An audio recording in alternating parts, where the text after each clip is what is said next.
La photographie, à l'âge de 12 ans, j'ai fait ma première photo. Après, je l'ai découvert un peu plus tôt parce que mon père était naturaliste, mais aussi il utilisait l'outil de la photo voilà, pour toujours témoigner un peu de ce qu'il voyait. Donc j'ai baigné dedans, dans la photo très tôt. Et puis vraiment le déclic à 12 ans. Après, ma vie a totalement basculé. J'étais un fou furieux de cette quête photographique, essayer de me planquer, de faire des affûts, de me cacher pour essayer de figer ces instants incroyables de rencontre avec l'animal sauvage. Voilà.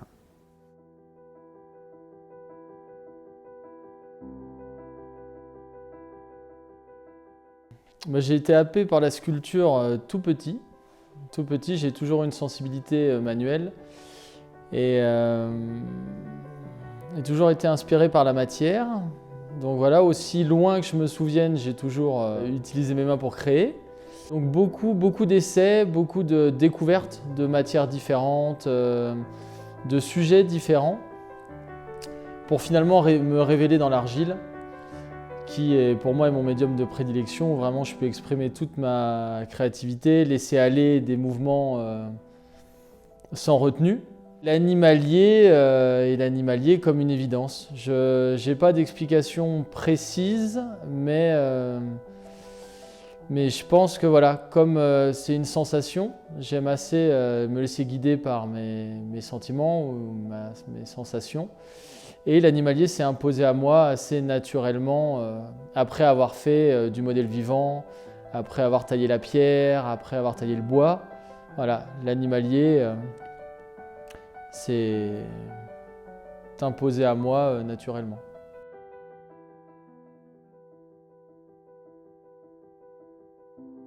J'étais inspiré, j'ai grandi vraiment avec les écrits et puis les gravures, les esquisses de Robert Hénard, qui est un sculpteur, peintre donc suisse, naturaliste bien sûr, philosophe aussi. Et j'ai jamais pu le rencontrer, malheureusement il est mort en 99, le jour de la tempête Lothar. Mais cependant il a été un guide pour moi, un guide parce que je me suis nourri de ses livres, de ses écrits, et puis et lui a été extrêmement, ce que j'ai lu, inspiré par Pompon. Et c'est pareil, l'histoire des esquisses en quelques traits, définir un animal, quelque chose d'assez éphémère qu'il arrivait souvent dans le mouvement, à mettre sur le papier, et avec une certaine, il était extrêmement doué, mais une certaine véracité dans les formes, dans les courbes. Et voilà, donc Hénard, moi ça m'a nourri énormément, ces gravures. Gravure sur bois, là, c'est extraordinaire, vraiment. Il arrivait, on n'était pas dans le détail, on était vraiment dans la vision de la bête, de l'apparition de la bête sauvage. C'est un gars qui a fait énormément d'affûts, énormément de terrain, et toujours avec une certaine humilité. Il n'allait jamais vraiment, faire des grandes théories sur telle ou telle chose, sur ses récits d'affûts, mais il faisait juste un constat de ce qu'il voyait avec beaucoup de descriptions précises. Enfin, j'ai beaucoup aimé Hénard, et je pense que mon style photographique a été, je pense qu'il a été influencé par Robert Hénard, vraiment. C'est un gars, encore une fois, moi j'aime bien. J'ai jamais voulu montrer dans mes photos le maximum de détails, le maximum de netteté. À une époque, quand j'ai commencé il y a 20-30 ans, là, on était dans la netteté, la lumière dans le dos, qu'on compte les plumes, on appelait ça le piqué, voilà, que ce soit très défini. Et moi, pas du tout, parce que finalement, c'est pas ça ce qu'on voit dans la nature. Quand tu es à l'affût dans la forêt et que tu passes des heures, souvent c'est une espèce de... C'est l'animal, c'est presque, comme je vous disais, c'est très furtif, c'est éphémère, c'est une silhouette qui passe. Et arriver à figer ça pour essayer de retranscrire ce moment hyper émouvant vécu sur le terrain par le biais de la photo, ça a toujours été mon défi. Et tout en m'inspirant d'Hénard, parce qu'il avait une démarche très similaire, sauf que lui, moi je me dis souvent pas artiste, mais plutôt interprète de ce que je vois. Mais lui était plus artiste parce que de ses esquisses, de ses croquis de terrain, il allait après, il y a toute une démarche, graver son bois avec sa presse et pour sortir des lithographies magnifiques.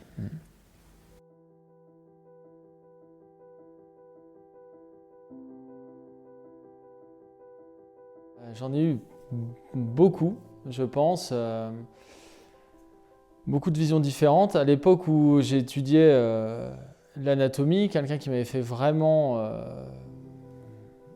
kiffer, c'était Richard McDonald, un sculpteur américain qui arrivait à transcender l'humain dans des positions et à vraiment faire ressortir la beauté un peu antique de la sculpture, tout en ayant un trait très contemporain. J'ai été aussi beaucoup inspiré par Banksy, par Ernest Pignon-Ernest. Et vraiment, je pense, l'artiste qui m'a fait basculer dans mon rôle de sculpteur animalier engagé, entre guillemets, c'est vraiment Nick Brandt. Un jour, dans une galerie, je suis tombé sur son livre, sur Chronique d'un monde dévasté. Et là, j'ai pris une claque Là, j'ai été très surpris. Et vraiment, voilà, ça a vraiment été le déclic dans mon positionnement artistique, dans le sens où je voulais que mes animaux parlent plus largement que seulement dans l'esthétisme. Voilà, je pense à plein d'autres sûrement, mais voilà spontanément ce qui me vient.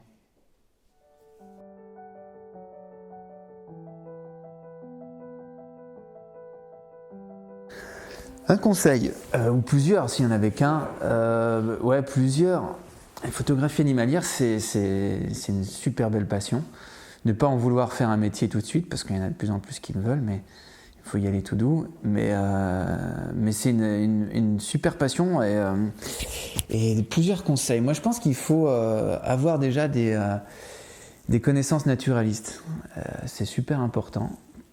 À double titre, c'est que déjà on dérange beaucoup moins l'animal quand on essaie de le photographier, parce que mine de rien, un photographe peut faire des grosses bêtises si on va trop près, si on le dérange, nicher ou n'importe quoi, et il y a pas mal d'exemples.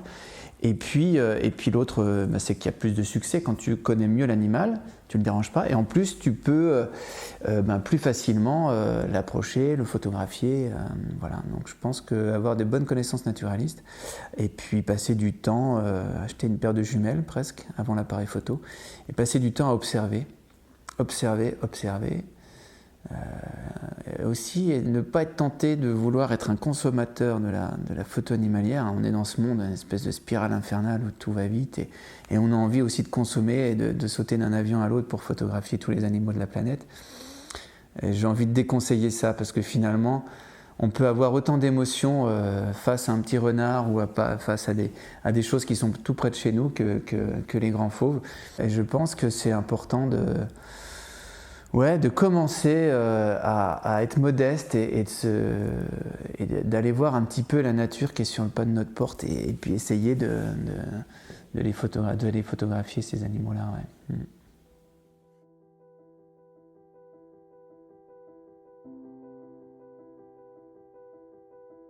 Clairement, ça a été le gorille qui fait la manche. Ça a été une vraie révolution dans ma vie, dans mon travail. C'est vraiment une sculpture qui m'a complètement transformé. Le fait de prendre ma sculpture et de l'emmener dans la rue, d'être face au regard des gens, voir les réactions, échanger, voir ce que ça provoquait, toutes les rencontres, toutes les situations qui s'est passées avec cette œuvre,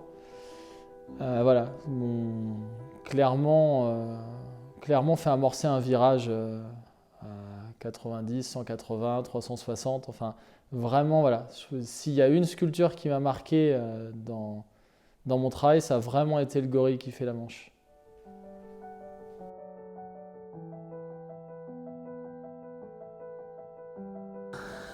L'expédition la plus marquante, c'est compliqué, le voyage le plus marquant. Je pense que j'ai pris une bonne claque quand je suis allé au Kamchatka la première fois de ma vie. C'était la péninsule qui est tout à l'extrême est de la Sibérie, de la Russie. Et c'était un rêve d'aller là-bas, parce que j'avais vu des photos de Michio Oshino, un photographe qui était un peu un de mes mentors, et qui est mort là-bas en plus, qui a été tué par un ours à eau en 96. Et moi, 10 ans après, j'y suis allé la première fois, et je me suis pris une grosse gifle du sauvage, entre guillemets, parce que c'est vraiment ma quête, quoi. Moi, c'est vraiment être en connexion avec le sauvage, avec la nature sauvage.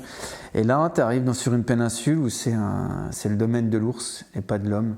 Tu as juste une ville, Petropavlovsk, une petite route qui remonte à un village des Évènes qui s'appelle Esso. Et puis c'est tout le reste, c'est que des rivières, des volcans, des montagnes. Le littoral, c'est un paradis avec 15-20 000 ours là-dessus. Il n'y a pas de route du coup, et c'est que des sentiers qui ont été damés par des centaines de milliers d'années, par l'ours, quoi. C'est fabuleux, quoi. Et donc là, je me suis pris une belle gifle du sauvage, j'étais vraiment heureux. J'ai fait plusieurs voyages là-bas, 4. Non, une fois, je suis resté 2 mois. Non, ça me manque, hein, j'ai envie d'y retourner. Voilà, tout en parlant de ça. Et puis bien sûr, après, les loups d'Ellesmere, c'est des loups blancs en Arctique. Où, un ami américain, Jim Brandenburg, du National Geographic, les avait photographiés il y a une trentaine d'années. Il était le premier. Et j'ai toujours rêvé de voir ces loups. Du bout du monde finalement, parce qu'on a du mal à imaginer des loups qui vivent encore là-bas. C'est les derniers lambeaux de terre avant le pôle Nord. Et il fait nuit 4 mois de l'année, moins 50 degrés. On se dit, il n'y a plus de vie, quoi. Il y a des loups. Il y a des loups, et c'est des loups qui n'ont quasiment jamais vu l'homme, parce qu'il n'y a plus de village inuit là-bas, à cette latitude. Et c'est des loups qui n'ont pas peur de l'homme et qui viennent te voir comme si tu étais peut-être une proie potentielle, mais comme ils ne chassent jamais l'homme, en l'occurrence non, mais par curiosité. Je rêvais de ce contact avec cet animal. Et je l'ai eu après maintes et maintes voyages là-bas, expéditions. Je l'ai eu, c'était vers, je ne sais plus quand, je suis nul dans les dates, mais en peut-être 2010 ou 2012, je ne sais plus. Mais j'ai eu à un moment une rencontre fascinante avec une meute de 9 loups blancs qui m'ont tourné autour de ma tente, et ça a duré 1 heure, c'était incroyable. Un moment que j'ai jamais pu revivre après. Donc voilà, pour résumer, vraiment un gros coup de cœur sur le Kamchatka, et puis Ellesmere, c'est un peu les deux grands moments de ma vie de photographe naturaliste. Ouais.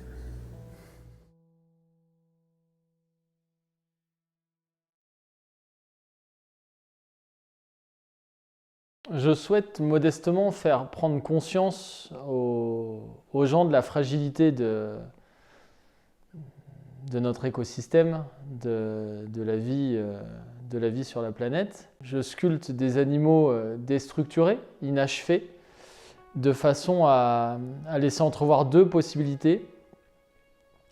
Ou on est dans un animal qui disparaît, ou on est dans un animal qui réapparaît du fait de notre prise de conscience et du fait de nos actions. J'ai aussi souhaité le marteler de chiffres. J'utilise des chiffres, des tampons d'imprimeur pour marteler la matière, symbole pour moi du compte à rebours avant l'extinction de l'espèce, des milliers d'euros générés par le trafic du vivant, et vraiment l'empreinte de l'homme sur l'animal. Ces espèces d'empreintes que moi j'applique dans la matière, symboliques de l'empreinte qu'on a sur tout ce qui vit sur notre planète. Voilà, je pense que j'ai résumé l'idée. Vraiment, c'est de faire prendre conscience de notre rôle à jouer dans le vivant.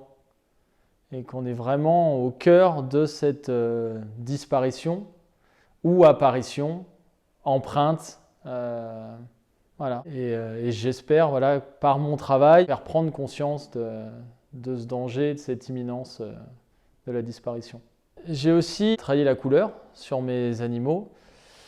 Donc j'utilise le spray à la manière d'un street artiste ou à la manière contemporaine de peindre. Et ce que j'aime refléter sur la partie colorée, c'est la lumière. En fait, c'est un travail de lumière et un travail de camouflage. Je dirais qu'un peu comme un camouflage urbain.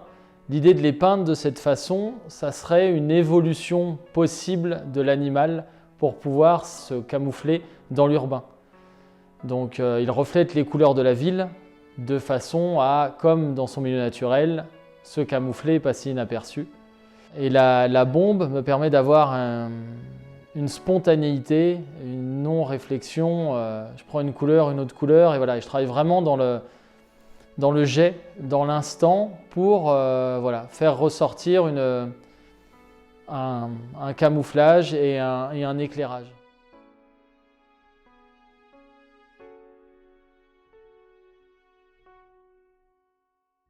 Musée Pompon, non mais pour moi c'est vraiment un honneur parce qu'il reste, c'est un grand maître. Comme je vous disais, mon maître c'est Hénard qui a été inspiré par Pompon. C'est-à-dire qu'en quelques lignes, hop, l'animal est là, il y a une présence qui est très forte. Et moi j'ai aucune culture vraiment d'art dans la sculpture ou quoi, mais malgré tout, son ours polaire ou d'autres, ça m'a vraiment choqué. Et c'est quand même, je pense dans mes photos en tout cas, j'ai toujours eu tendance à tendre vers le minimalisme. J'ai été inspiré par le soumier, un petit peu tout l'art japonais, c'est-à-dire en quelques traits de crayon, voilà, il y a quelque chose qui en ressort, mais quelque chose qui n'est pas défini, où chacun peut faire sa propre interprétation, ça me plaît énormément.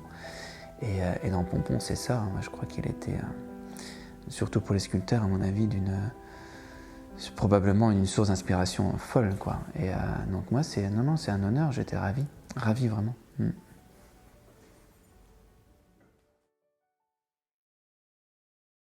Dis voilà, comment ne pas accepter l'invitation du musée Pompon?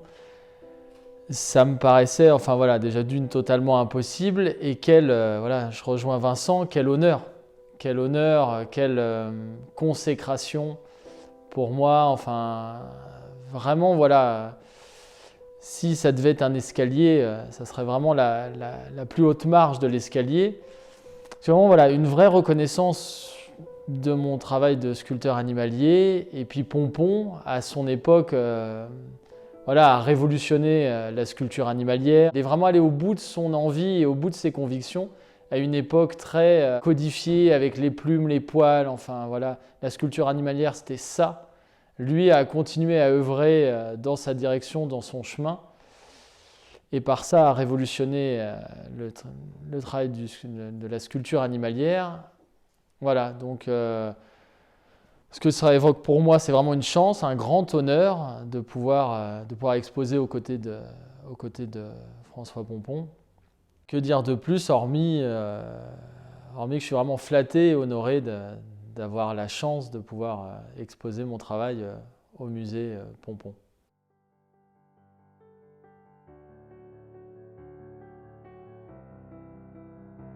Les sculptures d'Olivier, eh ben, moi c'est une belle surprise. C'est une belle surprise. Non, j'aime beaucoup. C'est pas de la flagornerie. Non. Là, je reste fixé sur ce taureau là qui me fait face. Ça me rappelle vraiment la charge d'un yak sauvage sur le plateau du Tibet. Non, puis j'aime beaucoup cet aspect très brut, finalement. C'est un peu comme voilà, on revient à Pompon, je trouve que vraiment ça se marie très bien avec l'œuvre de Pompon, et puis aussi mes images, mine de rien, parce qu'on est dans quelque chose qui n'est pas fini, qui n'est pas défini, qui n'est pas, voilà, on est... et puis là, avec ce travail de matière, on voit toutes les traces de ses doigts, tout est... Non, ça me fascine, vraiment. Je suis beaucoup plus sensible à ce genre de sculpture que des sculptures un peu trop réalistes où là, voilà, on voit ses doigts, on voit ses traces de... Et puis les formes, bravo, c'est d'une exactitude impressionnante. Non, vraiment une belle surprise pour moi.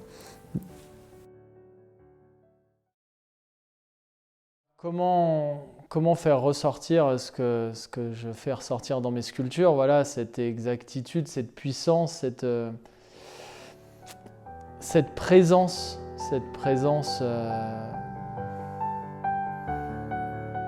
Voilà, je trouve ça juste à tomber, quoi. Vraiment. Et une espèce qui pourrait t'inspirer, c'est le bœuf musqué. Je pense, parce que là, en termes de matière, à chaque fois que je suis en Arctique et que je photographie ces animaux, il faut vraiment penser à des pierres, à des statues, quoi, sur place, parce qu'ils bougent très peu.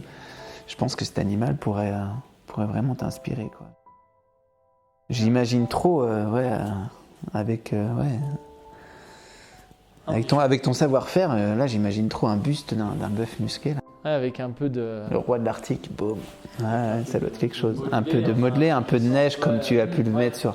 Ça pourrait être fantastique.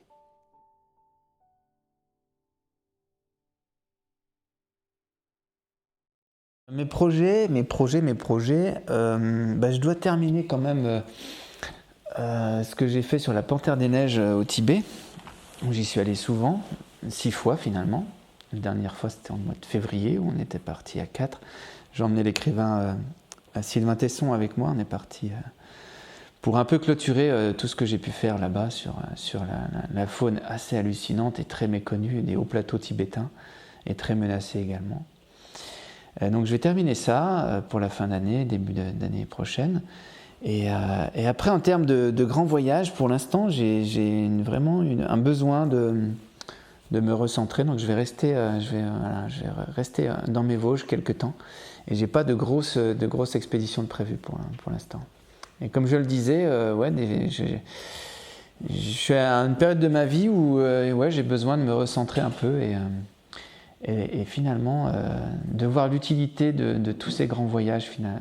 C'est très bien de montrer la beauté des animaux, la beauté. Après, c'est de partager tout ça. Je pense que ça peut pas faire de mal. Mais j'ai l'impression que c'est pas suffisant. Et ce qui m'affecte terriblement, c'est que ici, chez nous en France, on a beaucoup de mal de vivre en harmonie avec cette nature sauvage. Et ça m'affecte beaucoup. Donc j'ai envie de dire que plutôt que de partir sur des grandes expéditions, et j'ai vraiment envie de mettre un peu mes compétences, parce que je ne peux pas dire mon art, mais mes compétences en tout cas, sur essayer de faire un focus sur la beauté de notre nature et la fragilité surtout de notre nature en France. Voilà. Donc pas de grande expédition de prévue pour l'instant.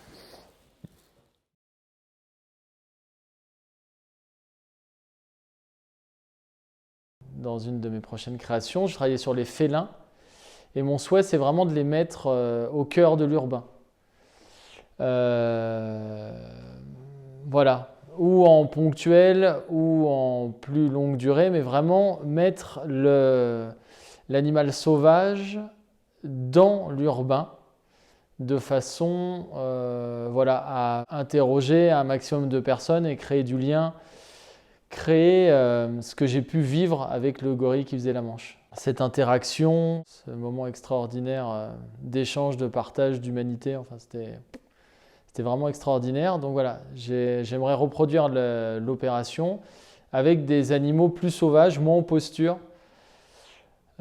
Voilà, donc mes prochains projets, donc le lynx et des félins et voilà, d'autres animaux qui vont prendre place dans la ville de manière pérenne ou pas, à la manière peut-être d'un street artiste ou peut-être laisser l'incruster dans l'urbain. Enfin voilà, ça, je ne sais pas encore sous quelle forme ça va mûrir. Mais voilà, mon souhait est de mettre mes sculptures dans la rue de façon à aussi enlever le clivage galeriste, musée, et que n'importe qui puisse être confronté sans code, sans culture, sans moyens, voilà. Vraiment que ça soit le plus accessible possible et que ça puisse interroger et avoir ce souhait d'amener le musée dans la rue ou la galerie dans la rue. Voilà pour mes prochains projets.